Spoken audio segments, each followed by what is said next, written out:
Dear students welcome. ਜਿਵੇਂ ਕਿ ਤੁਹਾਨੂੰ ਪਤਾ ਕਿ ਪਹਿਲਾਂ ਵਾਲੀਆਂ ਵੀਡੀਓਜ਼ ਦੇ ਵਿੱਚ ਆਪਾਂ ਜੋ ਰਿਫਲੈਕਸ਼ਨ ਹੈ ਉਹ ਏਮਸ ਆਫ ਐਜੂਕੇਸ਼ਨ ਦੇ ਨਾਲ ਰਿਲੇਟਡ ਤੇ ਪੈਡਾਗੋਜੀ ਦੇ ਨਾਲ ਰਿਲੇਟਡ ਇਹ ਦੋ ਟੌਪਿਕ ਕਰ ਚੁੱਕੇ ਹਾਂ ਅਲੱਗ-ਅਲੱਗ ਵੀਡੀਓਜ਼ ਦੇ ਵਿੱਚ। ਅੱਜ ਅਸੀਂ ਕਰਨਾ ਹੈ reflection on evaluation of NP 1986 and 2005। Means ਜਿਹੜਾ ਮੇਨ ਕੋਰ ਐਲੀਮੈਂਟ ਹੈ ਉਹ ਹੈ ਇਵੈਲੂਏਸ਼ਨ।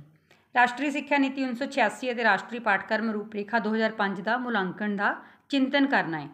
ਚਿੰਤਨ ਦੇ ਵਿੱਚ ਅਸੀਂ ਇਹ ਦੋਵੇਂ ਜਿਹੜੀਆਂ 1986 ਦੀ ਪਾਲਿਸੀ ਹੈ ਅਤੇ ਜਿਹੜਾ NCF 2005 ਹੈ ਇਹਦੀ ਜਿਹੜੀ ਕ੍ਰਿਟੀਕਲ ਇਵੈਲੂਏਸ਼ਨ ਆ ਉਹ ਕਰਨੀ ਹੈ। ਸਭ ਤੋਂ ਪਹਿਲਾਂ ਅਸੀਂ ਗੱਲ ਕਰਾਂਗੇ NP 1986 ਅਤੇ NCF 2005 ਦੇ ਵਿੱਚ ਇਵੈਲੂਏਸ਼ਨ ਦੇ ਬਾਰੇ ਕੀ ਕਿਹਾ ਗਿਆ ਹੈ। ਹੁਣ ਜੇਕਰ ਅਸੀਂ ਵੈਸੇ ਇਵੈਲੂਏਸ਼ਨ ਦੀ ਗੱਲ ਕਰੀਏ ਤਾਂ ਇਹ ਇੱਕ ਇੰਟੈਗਰਲ ਪਾਰਟ ਹੈ ਐਜੂਕੇਸ਼ਨਲ ਪ੍ਰੋਸੈਸ ਦਾ। ਅਸੀਂ ਇਹਨੂੰ ਇਹ ਤੋਂ ਅਲੱਗ ਨਹੀਂ ਕਰ ਸਕਦੇ ਕਿਉਂਕਿ ਬਿਨਾਂ ਇਵੈਲੂਏਸ਼ਨ ਅਸੀਂ ਕਿਸੇ ਵੀ ਬੱਚੇ ਬਾਰੇ ਇਹ ਨਹੀਂ ਕਹਿ ਸਕਦੇ ਕਿ ਇਹ ਬੱਚਾ ਕਿੰਨਾ ਇੰਟੈਲੀਜੈਂਟ ਹੈ, ਇਹ ਕਿਹੜੇ ਫੀਲਡ ਦੇ ਵਿੱਚ ਜਾ ਸਕਦਾ ਹੈ, ਕਿਹੜੇ ਸਬਜੈਕਟ ਦੇ ਵਿੱਚ ਬਹੁਤ ਜ਼ਿਆਦਾ ਅੱਛਾ ਹੈ। ਹੁਣ ਸਾਡੇ ਦੇਸ਼ ਦੇ ਵਿੱਚ ਜਿਹੜੇ ਵੱਖ-ਵੱਖ ਤਰ੍ਹਾਂ ਦੀਆਂ ਕਮੇਟੀਜ਼ ਬਣੀਆਂ, ਕਮਿਸ਼ਨ ਬਣੇ ਨੇ, ਉਹਨਾਂ ਨੇ ਟਾਈਮ ਟੂ ਟਾਈਮ ਸਾਡਾ ਜਿਹੜਾ ਐਜੂਕੇਸ਼ਨਲ ਸਿਸਟਮ ਹੈ, ਐਗਜ਼ਾਮੀਨੇਸ਼ਨ ਸਿਸਟਮ ਹੈ, ਉਹਦੇ ਵਿੱਚ ਸੁਧਾਰ ਲਿਆਉਣ ਦੀ ਲੋੜ ਦੇ ਉੱਪਰ ਜ਼ੋਰ ਦਿੱਤਾ। ਹੁਣ ਇਹਨਾਂ ਦੇ ਵਿੱਚ ਜਿੱਦਾਂ ਕਿ ਹੰਟਰ ਕਮਿਸ਼ਨ ਹੋ ਗਿਆ 1882, ਸੈਡਲਰ ਕਮਿਸ਼ਨ 1919, ਹੰਟਰ ਕਮਿਸ਼ਨ ਦੀ ਰਿਪੋਰਟ 1929, ਜਿਹੜੀ ਸਾਰਜੈਂਟ ਪਲਾਨ ਹੈ 1944, ਮੁਦਾਲੀਅਰ ਕਮਿਸ਼ਨ ਹੈ 1952 to 53 ਵਾਲਾ, ਅਤੇ ਇੰਡੀਅਨ ਐਜੂਕੇਸ਼ਨ ਕਮਿਸ਼ਨ 64 to 66। ਇਹਨਾਂ ਸਾਰੇ ਨੇ ਜਿਹੜਾ ਸਾਡਾ ਐਗਜ਼ਾਮੀਨੇਸ਼ਨ ਸਿਸਟਮ ਹੈ ਉਹਦੇ ਵਿੱਚ ਸੁਧਾਰ ਲਿਆਉਣ ਦੇ ਲਈ ਵੱਖ-ਵੱਖ ਜਿਹੜੀਆਂ ਸਿਫਾਰਸ਼ਾਂ ਨੇ ਉਹ ਦਿੱਤੀਆਂ ਸੀ। ਹੁਣ ਅਸੀਂ ਗੱਲ ਕਰਾਂਗੇ ਇਵੈਲੂਏਸ਼ਨ ਇਨ NP 1986। ਪਹਿਲਾਂ ਅਸੀਂ NP 1986 ਦੇ ਵਿੱਚ ਇਵੈਲੂਏਸ਼ਨ ਬਾਰੇ ਜਿਹੜੇ ਵਿਚਾਰ ਨੇ ਉਹ ਕਿਸ ਤਰ੍ਹਾਂ ਦੇ ਦਿੱਤੇ ਗਏ ਨੇ। ਇਹਦੇ ਵਿੱਚ ਬਹੁਤ ਵਿਸ਼ਾਲਤਾ ਦੇ ਨਾਲ ਇਸ ਪੱਖ ਨੂੰ ਵਿਚਾਰਿਆ ਗਿਆ ਹੈ, ਜਿਹਦੇ ਵਿੱਚ ਜਿਹੜੇ ਤੁਸੀਂ ਵਰਡ ਸੁਣਿਆ ਹੋਵੇਗਾ CCE, continuous and comprehensive evaluation. ਹੁਣ ਇਹਦੇ ਵਿੱਚ ਵਿਦਿਅਕ ਮੀਨਸ ਐਜੂਕੇਸ਼ਨ ਦੇ ਨਾਲ ਸੰਬੰਧਿਤ, ਗੈਰ ਵਿਦਿਅਕ ਮੀਨਸ ਜਿਹੜੇ ਕੀ ਕੋ ਕਰਿਕੂਲਰ ਐਕਟੀਵਿਟੀਜ਼ ਨੇ, ਮੀਨਸ ਅਕੈਡੈਮਿਕ ਅਤੇ ਜਿਹੜੇ ਨਾਨ ਅਕੈਡੈਮਿਕ ਪੱਖਾਂ ਤੋਂ ਅਸੀਂ ਬੱਚਿਆਂ ਜਿਹੜਾ ਇਵੈਲੂਏਸ਼ਨ ਆ ਉਹ ਕਰਨਾ ਹੈ। ਇਹਨੂੰ ਅਸੀਂ ਕੀ ਕਹਿ ਰਹੇ ਹਾਂ CCE, continuous and comprehensive evaluation. ਅਤੇ ਇਸ ਜਿਹੜੀ 1986 ਦੀ ਪਾਲਿਸੀ ਹੈ ਇਹਦੇ ਵਿੱਚ ਫਿਰ ਰਿਵਿਊ ਦਿੱਤਾ ਗਿਆ ਸੀ ਰਿਪੋਰਟ 1991 ਦੇ ਵਿੱਚ।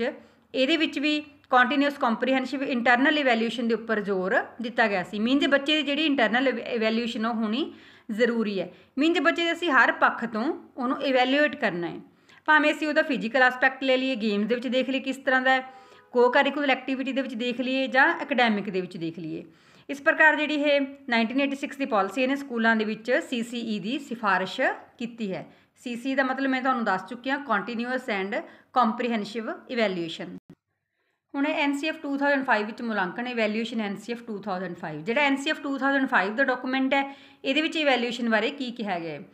ਇਹਦੇ ਵਿੱਚ ਵੀ ਜਿਹੜਾ ਮੁਲਾਂਕਣ ਹੈ ਉਹਦੇ ਵਿੱਚ ਸੁਧਾਰ ਦੇ ਲਈ ਜਿਹੜੇ ਵਿਚਾਰ ਨੇ ਪੇਸ਼ ਕੀਤੇ ਗਏ ਨੇ। ਇਹਨਾਂ ਨੇ ਕਿਹਾ ਵੀ ਜਿਹੜੀ ਪੋਜੀਸ਼ਨ ਪੇਪਰ ਔਨ ਐਗਜ਼ਾਮੀਨੇਸ਼ਨ ਰਿਫੋਰਮਸ, ਇਹਦੇ ਵਿੱਚ ਜਿਹੜੇ ਵਿੱਦਿਅਕ ਖੋਜ ਹੈ, ਸਿਖਲਾਈ ਦੀ ਕੌਮੀ ਕੌਂਸਲ ਹੈ ਮੀਨਸ NCERT, ਇਹਨੇ ਵੀ ਕੰਪਲਸਰੀ ਕੀਤਾ ਕਿ ਜਿਹੜੇ ਸਕੂਲ ਨੇ ਉਹ CCE ਦਾ ਜਿਹੜਾ ਪ੍ਰੋਸੈਸ ਹੈ, ਪ੍ਰਣਾਲੀ ਹੈ, ਉਹਨੂੰ ਸਕੂਲਾਂ ਦੇ ਵਿੱਚ ਲਾਗੂ ਕਰਨ। ਕਿਉਂ ਲਾਗੂ ਕਰਨ? ਤਾਂ ਜੋ ਜਿਹੜੇ ਬੱਚੇ ਨੇ ਉਹਨਾਂ ਦੇ ਉੱਪਰ ਜਿਹੜਾ ਐਗਜ਼ਾਮੀਨੇਸ਼ਨ ਨਾਲ ਰਿਲੇਟਡ ਸਟ੍ਰੈਸ ਹੈ ਉਹਨੂੰ ਘਟਾਇਆ ਜਾਵੇ। ਦੂਸਰਾ ਹੈ ਮੁਲਾਂਕਣ ਨੂੰ, ਇਵੈਲੂਏਸ਼ਨ ਨੂੰ ਵਿਆਪਕ ਵੀ ਬਣਾਉਣਾ ਮੀਨਸ ਕੰਪਰੀਹੈਂਸਿਵ ਬਣਾਉਣਾ, ਅਤੇ ਨਿਰੰਤਰ ਮੀਨਸ ਇਹਦੇ ਵਿੱਚ ਜਿਹੜੀ ਕੰਟੀਨਿਊਟੀ ਆ ਉਹ ਬਣੀ ਰਹੇਗੀ। ਨੈਕਸਟ ਹੈ ਅਧਿਆਪਕ ਨੂੰ ਸਿਰਜਣਾਤਮਕ ਅਧਿਆਪਨ ਮੀਨਸ ਕ੍ਰੀਏਟਿਵ ਟੀਚਿੰਗ ਦੇ ਲਈ ਕੁਝ ਸਮਾਂ ਦੇਣ ਦੇ ਲਈ, ਤਾਂ ਜੋ ਜਿਹੜਾ ਅਧਿਆਪਕ ਆ ਇਕੱਲਾ ਪੜ੍ਹਾਉਣ ਦੇ ਵਿੱਚ ਹੀ ਨਾ ਰੁੱਝਿਆ ਰਹੇ, ਜਿਹੜੀਆਂ ਐਕਸਟਰਾ ਹੋਰ ਐਕਟੀਵਿਟੀਜ਼ ਨੇ ਉਹ ਵੀ ਬੱਚਿਆਂ ਨੂੰ ਕਰਵਾਵੇ। ਨੈਕਸਟ ਹੈ ਤਕਸ਼ੀਸ਼ੀ ਮੀਨਸ ਡਾਇਗਨੋਸਟਿਕ ਹੁੰਦਾ ਹੈ ਕਿ ਅਸੀਂ ਬੱਚਿਆਂ ਦੀ ਜਿਹੜੀ ਪ੍ਰੋਬਲਮ ਨੇ ਉਹ ਸੋਲਵ ਕਰਨੀਆਂ ਨੇ। ਮੀਨਸ ਅਸੀਂ ਬੱਚਿਆਂ ਨੂੰ ਪ੍ਰੋਬਲਮ ਦਾ ਇਲਾਜ ਦੱਸਣਾ ਹੈ, ਉਹਨਾਂ ਨੂੰ ਦੱਸਣਾ ਕਿ ਕਿਹੜੇ ਤਰੀਕੇ ਨਾਲ ਤੁਸੀਂ ਇਹਨੂੰ ਸੋਲਵ ਕਰਨਾ ਹੈ।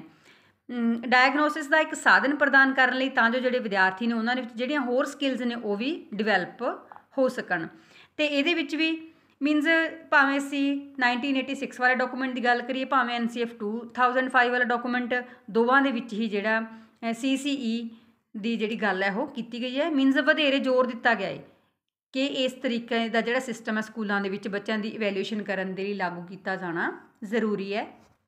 ਹੁਣ reflection on evaluation of NP 1986 and NCF 2005। ਹੁਣ ਇਵੈਲੂਏਸ਼ਨ ਬਾਰੇ ਅਸੀਂ ਪੜ੍ਹਨਾ ਹੈ ਕਿ ਕੀ ਇਹਦੇ ਵਿੱਚ ਗੱਲ ਕੀਤੀ ਗਈ ਹੈ। ਸਭ ਤੋਂ ਪਹਿਲਾਂ ਹੈ ਜੋ ਕੰਟੀਨਿਊਸ ਐਂਡ ਕੰਪਰੀਹੈਂਸਿਵ ਇਵੈਲੂਏਸ਼ਨ, ਨਿਰੰਤਰ ਅਤੇ ਵਿਆਪਕ ਮੁਲਾਂਕਣ। ਇਹ ਜਿਹੜਾ ਮੁਲਾਂਕਣ ਹੈ ਉਹ ਬੱਚਿਆਂ ਦੇ ਹਰੇਕ ਲੈਵਲ 'ਤੇ ਹੋਣਾ ਚਾਹੀਦਾ। ਮੀਨਸ ਆਰੰਭ ਤੋਂ ਜਦ ਤੋਂ ਬੱਚਾ ਸਕੂਲ ਜਾਣ ਲੱਗਦਾ ਹੈ, ਐਲੀਮੈਂਟਰੀ ਸੈਕੰਡਰੀ ਸਾਰੇ ਹੀ ਲੈਵਲ ਦੇ ਉੱਪਰ ਜਿਹੜੇ ਬੱਚੇ ਨੇ ਉਹਨਾਂ ਦਾ ਮੁਲਾਂਕਣ ਕੀਤਾ ਜਾਣਾ ਚਾਹੀਦਾ ਹੈ। ਇਹ ਜਿਹੜੀਆਂ ਸਭ ਤੋਂ ਪਹਿਲਾਂ ਅਸੀਂ ਗੱਲ ਕਰੀਏ ਇਹ ਸਿਫਾਰਸ਼ਾਂ ਸੈਕੰਡਰੀ ਸਿੱਖਿਆ ਬਾਰੇ, ਇਹ CBSE ਤੇ ਜਿਹੜੇ ਸਕੂਲ ਸਿੱਖਿਆ ਨਾਲ ਸੰਬੰਧਿਤ ਨੇ ਹੋਰ ਅਦਾਰਿਆਂ ਨੇ ਇਹਨੂੰ ਅਡਾਪਟ ਕੀਤਾ ਸੀ। ਸਭ ਤੋਂ ਪਹਿਲਾਂ ਜਿਹੜੇ ਇਹਦੇ ਵਿੱਚ ਮੇਨ 3 ਕਨਸੈਪਟ ਨੇ, ਪਹਿਲਾ ਹੈ ਓਬਜੈਕਟਿਵ ਬੇਸਡ ਇਵੈਲੂਏਸ਼ਨ, ਉਦੇਸ਼ ਆਧਾਰਿਤ ਮੁਲਾਂਕਣ। ਸਿੱਖਿਆ ਦਾ ਜਿਹੜਾ ਮੁੱਖ ਉਦੇਸ਼ ਹੈ ਬੱਚੇ ਦੀ ਸ਼ਖਸੀਅਤ ਦੀ ਆਲਰਾਊਂਡ ਡਿਵੈਲਪਮੈਂਟ ਕਰਨਾ ਹੁੰਦਾ, ਮੀਨਸ ਜਿਹੜੀ ਪਰਸਨੈਲਿਟੀ ਦੀ ਆਲਰਾਊਂਡ ਡਿਵੈਲਪਮੈਂਟ ਕਰਨਾ ਹੈ।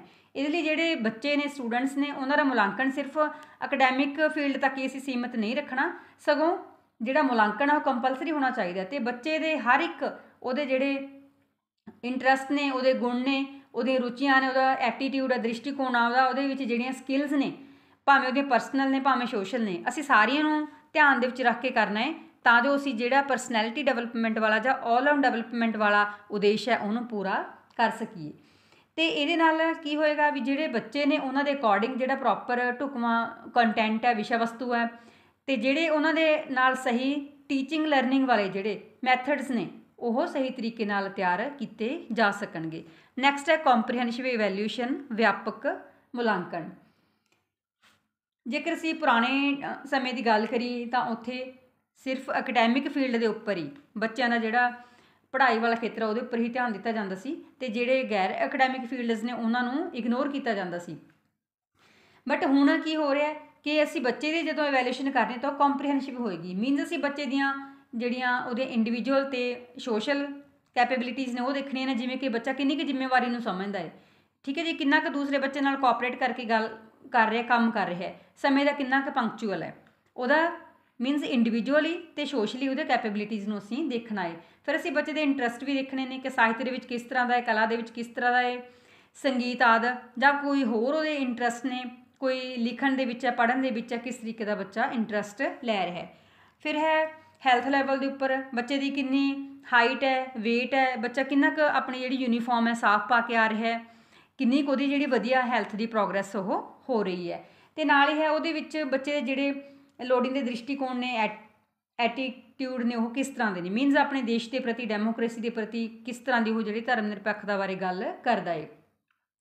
ਫਿਰ ਅਸੀਂ ਦੇਖਣਾ ਹੈ ਬੱਚੇ ਬਾਰੇ ਕਿ ਉਹ ਜਿਹੜੀਆਂ ਕੋ-ਕਰਿਕੂਲਰ ਐਕਟੀਵਿਟੀਜ਼ ਹੋ ਰਹੀਆਂ ਨੇ, ਬੱਚਾ ਉਹਨਾਂ ਦੇ ਵਿੱਚ ਕਿੰਨਾ ਕੁ ਐਕਸਪਰਟ ਹੈ, ਕਿੰਨੇ ਕੁ ਵਧੀਆ ਤਰੀਕੇ ਨਾਲ ਉਹਦੇ ਵਿੱਚ ਪਾਰਟੀਸਪੇਟ ਕਰ ਰਿਹਾ ਹੈ, ਉਹ ਬੱਚਾ ਇੰਡੋਰ ਗੇਮਸ ਖੇਡਣਾ ਪਸੰਦ ਕਰਦਾ ਜਾਂ ਆਊਟਡੋਰ ਗੇਮਸ।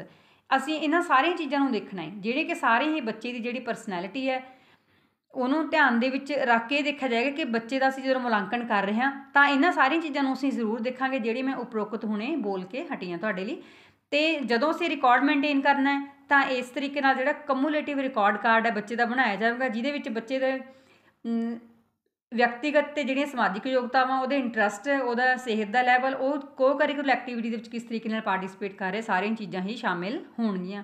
ਨੈਕਸਟ ਹੈ ਕੰਟੀਨਿਊਸ ਇਵੈਲੂਏਸ਼ਨ, ਨਿਰੰਤਰ ਮੁਲਾਂਕਣ।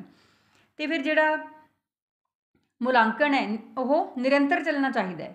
ਨਿਰੰਤਰ ਮੀਨਸ ਜਦੋਂ ਬੱਚਾ ਪੜ੍ਹ ਰਿਹਾ ਹੈ ਤਾਂ ਅਸੀਂ ਟਾਈਮ ਟੂ ਟਾਈਮ ਉਹਦੇ ਸਾਰੀਆਂ ਜਿਹੜੀਆਂ ਕਮਜ਼ੋਰੀਆਂ ਨੇ ਅਤੇ ਜਿਹੜੇ ਉਹਦੀਆਂ ਅਚੀਵਮੈਂਟਸ ਨੇ ਉਹਨਾਂ ਬਾਰੇ ਅਸੀਂ ਸਹੀ ਤਰੀਕੇ ਨਾਲ ਪਤਾ ਲਗਾ ਸਕਾਂਗੇ ਕਿ ਜੇਕਰ ਬੱਚਾ ਪਹਿਲਾਂ ਇਸ ਫੀਲਡ ਦੇ ਵਿੱਚ ਕਮਜ਼ੋਰ ਸੀ, ਅਸੀਂ ਉਹਦੀ ਹੈਲਪ ਕਰ ਰਹੇ ਹਾਂ ਅਤੇ ਬੱਚਾ ਕਿੰਨੀ ਕੁ ਇੰਪਰੂਵਮੈਂਟ ਕਰ ਰਿਹਾ ਹੈ। ਇਹ ਨਾਲ ਬੱਚੇ ਦੇ ਜਿਹੜੇ ਲਰਨਿੰਗ ਪ੍ਰੋਸੈਸ ਹੈ ਉਹਦੇ ਵਿੱਚ ਕਿੰਨੀ ਕੁ ਡਿਵੈਲਪਮੈਂਟ ਹੋ ਰਹੀ ਹੈ, ਸਾਨੂੰ ਜਿਹੜੀ ਫੀਡਬੈਕ ਹੈ ਉਹ ਵੀ ਮਿਲੇਗੀ ਅਤੇ ਬੱਚੇ ਨੂੰ ਵੀ ਸਮਝ ਆਏਗੀ ਕਿ ਮੈਂ ਅੱਗੇ ਤੋਂ ਇੰਪਰੂਵ ਹੋ ਰਿਹਾ। ਅਤੇ ਇਹਦੇ ਨਾਲ ਅਸੀਂ ਬੱਚੇ ਦੀਆਂ ਜਿਹੜੀਆਂ ਸਮੱਸਿਆਵਾਂ ਨੇ ਉਹਨਾਂ ਦੀ ਪਛਾਣ ਵੀ ਕਰ ਸਕਦੇ ਹਾਂ ਅਤੇ ਉਹਨਾਂ ਨੂੰ ਡਾਇਗਨੋਸ ਵੀ ਕਰ ਸਕਦੇ ਹਾਂ, ਮੀਨਸ ਉਹਨਾਂ ਦਾ ਹੱਲ ਵੀ ਲੱਭ ਸਕਦੇ ਹਾਂ। ਅਤੇ ਇਸ ਜਿਹੜਾ ਮੁਲਾਂਕਣ ਹੈ ਉਹ ਕੰਟੀਨਿਊਸ ਵੀ ਹੈ ਅਤੇ ਕੰਪਰੀਹੈਂਸਿਵ ਵੀ ਹੋਣਾ ਜ਼ਰੂਰੀ ਹੈ। ਇਹਦੇ ਨਾਲ ਕੀ ਹੋਏਗਾ ਵੀ ਜਿਹੜਾ ਐਜੂਕੇਸ਼ਨ ਪ੍ਰੋਸੈਸ ਆ ਉਹ ਵੀ ਸਹੀ ਤਰੀਕੇ ਨਾਲ ਚੱਲਦਾ ਰਹੇਗਾ, ਬੱਚਿਆਂ ਨੂੰ ਵੀ ਉਹਨਾਂ ਦੀ ਪ੍ਰਾਪਤੀਆਂ ਬਾਰੇ ਪਤਾ ਲੱਗਦਾ ਰਹੇਗਾ ਅਤੇ ਅਧਿਆਪਕ ਨੂੰ ਵੀ ਜਾਣਕਾਰੀ ਮਿਲਦੀ ਰਹੇਗੀ ਕਿ ਕਿਹੜਾ ਬੱਚਾ ਕਿਸ ਤਰੀਕੇ ਨਾਲ ਇੰਪਰੂਵ ਕਰ ਰਿਹਾ ਹੈ। ਅਤੇ ਇਹਦੇ ਨਾਲ ਜਿਹੜੀ ਫੀਡਬੈਕ ਹੈ ਅਧਿਆਪਕਾਂ, ਵਿਦਿਆਰਥੀਆਂ ਅਤੇ ਪੇਰੈਂਟਸ ਸਾਰਿਆਂ ਦੇ ਲਈ, ਤਾਂ ਜੋ ਬੱਚਾ ਨੈਕਸਟ ਟਾਈਮ ਤੋਂ ਜਿਹੜੀ ਹੋਰ ਇੰਪਰੂਵਮੈਂਟ ਹੈ ਉਹ ਕਰ ਸਕੇ।